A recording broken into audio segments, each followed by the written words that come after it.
খোসাগুলো আমি ভিজিয়ে রাখবো, আর হলো কলার খোসাগুলো ভিজিয়ে রাখবো, একটু ভালো করে নেড়ে ছেড়ে দেবে। তো আমার ছাদ বাগানে চলে আসলাম আমার ছাদ বাগানে। তো তোমাদের সবাইকে আমার ছাদ বাগানে স্বাগত। আজকে আমি তোমাদের সঙ্গে শেয়ার করব আমার ছাদ বাগানে কিছু জৈব সার আমি ভিজিয়ে রাখবো। তো কী কী জৈব সার ভিজিয়ে রাখি সেটা তোমাদের দেখাবো। আর এখানে আমার ছাদ বাগানে কিছু বেগুন হয়েছে, তো সেই বেগুনগুলো সংগ্রহ করবো আজকে। তো আসসালামু আলাইকুম, আশা করছি তোমরা সবাই ভালো আছো। তো আমিও ভালো আছি। আজকে একটা নতুন ভিডিও নিয়ে তোমাদের সামনে হাজির হলাম। তো প্রচুর বেগুন হয়েছে আমার ছাদ বাগানে, তো এই বেগুনগুলো আমি সংগ্রহ করব। তার আগে আমি কিছু জৈব সার তৈরি করব। তো কী কী জৈব সার তৈরি করি সেটা তোমাদের দেখাই। তো চলো, তারপর এসে বেগুনগুলো সংগ্রহ করে নিচ্ছি। আর আমার ছাদ বাগানে প্রচুর বেগুন হয়েছে, মাশাআল্লাহ। তো এত পরিমাণে বেগুন হয়েছে ছাদ বাগানে, আমার অনেক দিন থেকে আমি কোনো বাজার থেকে বেগুন কিনে আনি না, আমার ছাদ বাগান থেকে বেগুনগুলো হয়ে যায় খাওয়ার জন্য। তো চলো এবার আমি জৈব সার কী দিয়ে তৈরি করি। রান্নাঘর থেকে কী নিয়ে আসলাম ছাদ বাগানে দেওয়ার জন্য, রান্না করার কোনো জিনিস তো ফেলে দেওয়ার মতো না, সব ছাদ বাগানের জন্য ব্যবহৃত হয়। তো কী কী নিয়ে আসি সেটা একটু দেখাই। তো যে সকালবেলা আমরা সবাই ব্রেকফাস্ট করেছি কলা দিয়ে, তো সেই কলার খোসাটাই আমি নিয়ে এসেছি। তো দেখো কতগুলো কলার খোসা আমার ছাদ বাগানের জন্য নিয়ে এসেছি। তো ছাদ বাগানে যেহেতু রাসায়নিক সার ব্যবহার কোনো দরকার নেই, ঘরেই সব কিছু আছে। তো আর এদিকে দেখো সবজির খোসাগুলো নিয়ে এসেছি, এখানে সব কিছু আছে, আলুর খোসা, সবজির খোসা, পেঁয়াজ সবই নিয়ে এসেছি। তো এই সবজির খোসাগুলো আমি ভিজিয়ে রাখবো, আর হলো কলার খোসাগুলো ভিজিয়ে রাখবো আমার গাছে দেওয়ার জন্য। আমি 15-20 দিন থেকে গাছে জৈব সার ব্যবহার করছি না, কারণ বৃষ্টি যেহেতু হচ্ছে তার জন্য। তো এখন প্রচণ্ড রোদ পড়েছে, এই যে দেখো এখন প্রচণ্ড রোদ পড়েছে। তো এখন জৈব সার অবশ্যই দিতে হবে ছাদ বাগানে। আর আমার ছাদ বাগানে তোমরা জানো প্রচুর ঝিঙে হয়েছে, ঝিঙের ফুল চলে এসছে, আর বিশাল বিশাল আকারের ঝিঙে কালকেও আমি সংগ্রহ করেছি, তোমাদের একটা ভিডিও দিয়েছি, দেখে নিও। তো তার জন্য এখন এই ফলগুলো ধরে রাখার জন্য বা গাছের গুঁড়ো ভালো করার জন্য অবশ্যই এই সবজির খোসার জৈব সারটা তৈরি করতে হবে, আর হলো কলার খোসার জৈব সার তৈরি করতে হবে। তো চলো এটা আমি কীভাবে ভিজিয়ে রাখি তোমাদের দেখাই। তোমরা অনেক ভিডিওতে দিয়েছি, তো আবার দিচ্ছি, তোমরা দেখে নিও। তো তোমরা এরকম করে তোমাদের ছাদ বাগানের যত্ন করবে, জৈব সার দিয়ে, রাসায়নিক সার ব্যবহার করবে না। তো চলো আমি আগে এগুলো ভিজিয়ে রাখছি। তো প্রথমে আমি কলার খোসাগুলো ভিজিয়ে রাখবো। তো তার জন্য কলার খোসাগুলো আমি ছোটো ছোটো টুকরো করে নিই, আর এতগুলো কলার খোসা ভিজিয়ে রাখবো না, কিছু কলার খোসা আমি রোদে শুকিয়ে নিব। তো শুকনো যে কলার খোসাগুলো হচ্ছে সেগুলো ডাইরেক্ট আমি গাছে দেবো। তো তার জন্য আমি কিছু রেখে দেবো, আর হলো কিছু রোদে শুকিয়ে নিব, আর কিছু আমি জৈব সার তৈরি করব। তো তার জন্য আমি এই কলার খোসাগুলো একটু ছোটো ছোটো করে কেটে নিচ্ছি।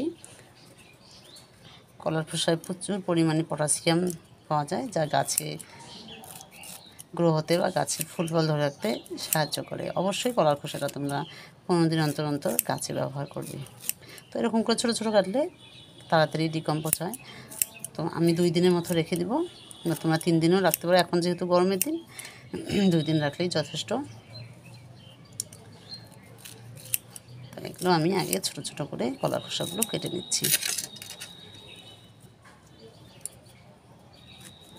তো আমাদের হাতের কাছেই ছাদ বাগানের সব কিছুই জৈব সার হাতের কাছেই আমরা পেয়ে যাই, আমাদের বাজার থেকে আর কোনো রাসায়নিক সার কিনে আনতে হয় না।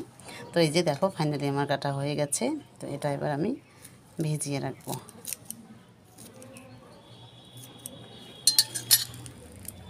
তো এই যে আমি ছোটো ছোটো টুকরো করে কেটে নিলাম কলার খোসাটা। তো এবার এখানে পানি নিয়েছি, তো এটা আমি ভিজিয়ে রাখলাম 2 দিনের জন্য। তো এরকম করে তোমরা 2 দিনের জন্য ভিজিয়ে রাখবে। তো ভিজিয়ে এরকম করে একটু ভালো করে নেড়ে ছেড়ে দেবে।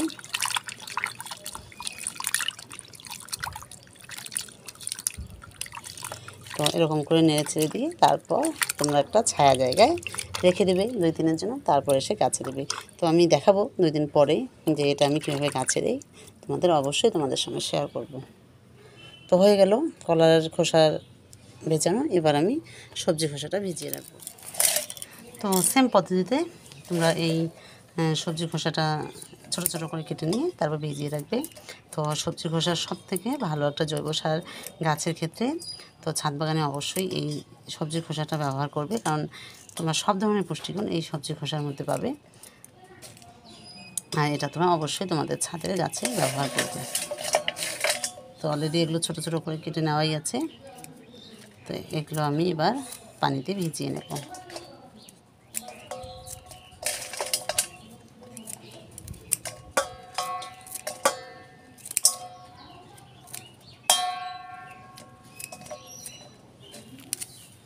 তো হয়ে গেছে। তো এই যে এবার এখানে আমি পানি নিয়েছি এটা ভেজে রাখার জন্য।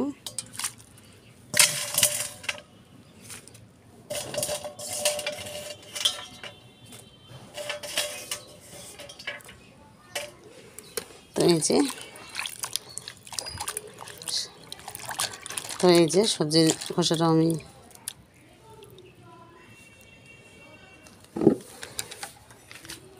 এখানে আমি সবজি খোসাটা ভিজিয়ে রাখলাম। আর তোমাদের যদি পোকা বা কোনো আসে তা সেক্ষেত্রে তোমরা একটু হলুদ দেবে। তো হলুদ দিলে একদম পোকামাকড় কিচ্ছু আসবে না। তোমরা অবশ্যই তোমাদের ছাদ বাগানে এরকম করে রেখে দিয়ে তারপর তোমরা গাছে দেবে, দেখবে গাছের গ্রো বা গাছের এই সবজির খোসাটা। তো আমি এটা রেখে দিলাম ছায়াযুক্ত জায়গায়। এবার একটু ভালো করে ঢেকে দিচ্ছি।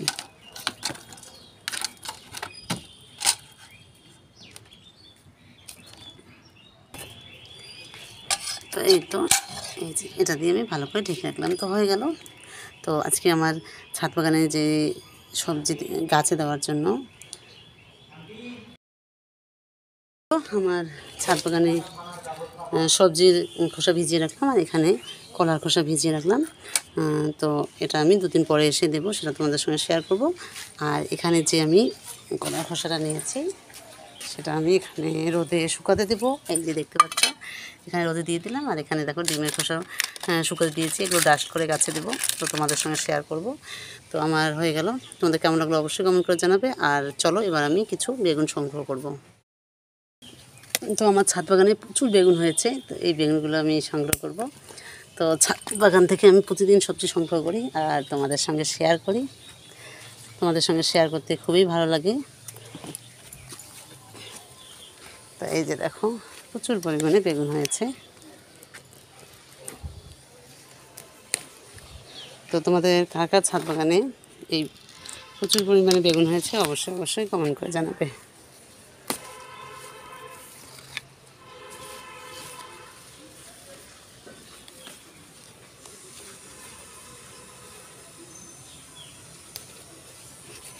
তো এই যে দেখো কতগুলো বেগুন সংগ্রহ করলাম।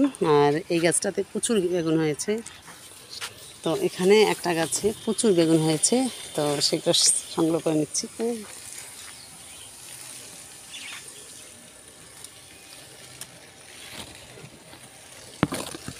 এই যে দেখো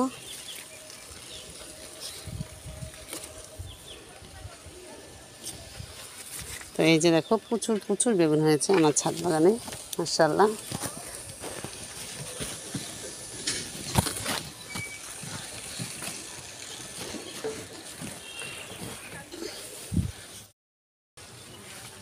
তো এক হাত দিয়ে সংগ্রহ করা খুবই কষ্ট হচ্ছে। তো যাই হোক এই যে দেখো বেগুনগুলো কত বড় বড় হয়েছে। এই যে দেখো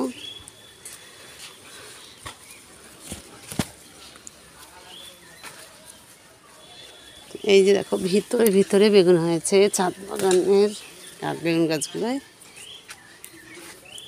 তো মাশাআল্লাহ দেখো কত বড় বড় ছাদ বাগানে বেগুন হয়েছে। তো এই যে দেখো কতগুলো সংগ্রহ করলাম। তো অনেকগুলো বেগুন আমার ছাদ বাগানে হয়েছে। তো এগুলো মোটামুটি যতটুকু লাগে আজকের জন্য অতটুকুই সংগ্রহ করে নিচ্ছি।